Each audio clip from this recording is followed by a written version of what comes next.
अस्सलाम वालेकुम व्यूवर्स, मेरा नाम काशिफ है और आप देख रहे हैं मेरा यूट्यूब चैनल जिसका नाम है इलेक्ट्रिक ऑनलाइन। व्यूवर्स, आज जो है भाई इस्त्री वाला बेस जो है भाई, इसका मकसद वीडियो का ये है कि भाई अक्सर औकात आपने देखा होगा भाई आपकी इस्त्री का जो पेच होते हैं हैंडल वाले, वो भाई निकल जाते हैं कुछ दिनों बाद, या फिर वो टाइट नहीं होते। तो भाई उसका एक आसान हल है।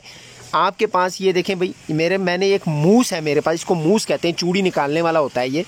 इसको अगर आप किसी भी नेट कोई आपका फ्री हो गया उसके अंदर अगर आप टाइट करते हैं तो भाई वापस आप इसके अंदर एक नया नेट लेके वो टाइट कर सकते हैं, आपका ये मसला बिल्कुल हल हो जाएगा।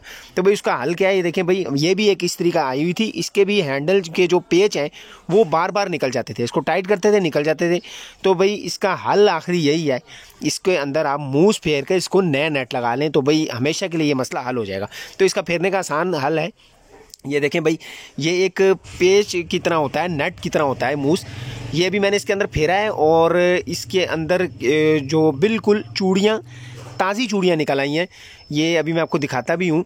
तो ये मेरे हाथ पे देखें भाई, इसका जो अंदर से फेरते हैं जो लोया निकलता है, ये इसके अंदर बिल्कुल ताज़ी चूड़ी निकल आई है। ये देखें जी, ये इसकी चूड़ियों का जो कचरा होता है लोहे का, वो मेरे हाथों पे देख सकते हैं आप। तो बिल्कुल ये इजी हो गया है, नया नेट लूँगा और इसके ऊपर टाइट कर दूँगा। वीडियो का मकसद यही था कि अगर आपके पास भी इस्त्री है या कोई भी ऐसी चीज़ जो नेट उसका फ्री हो गया, तो आप मूस के ज़रिए नए चूड़ी निकाल के एक नया नेट लगा के अपनी प्रॉब्लम को सॉल्व कर सकते हैं। तो भाई ये बहुत ही आसान है। देखें भाई, आपके कोई भी अगर नेट है, यानी कि जहाँ पे टाइट करते हैं आप, उसके ऊपर ये मूस रखना है रेंच के साथ। ये देखें जी, इसको आहिस्ता आहिस्ता घुमाना है और उसके बाद जब ये सख्त हो जाए तो उसको आपने ज़ोर से पकड़ के रेंच से घुमाना है।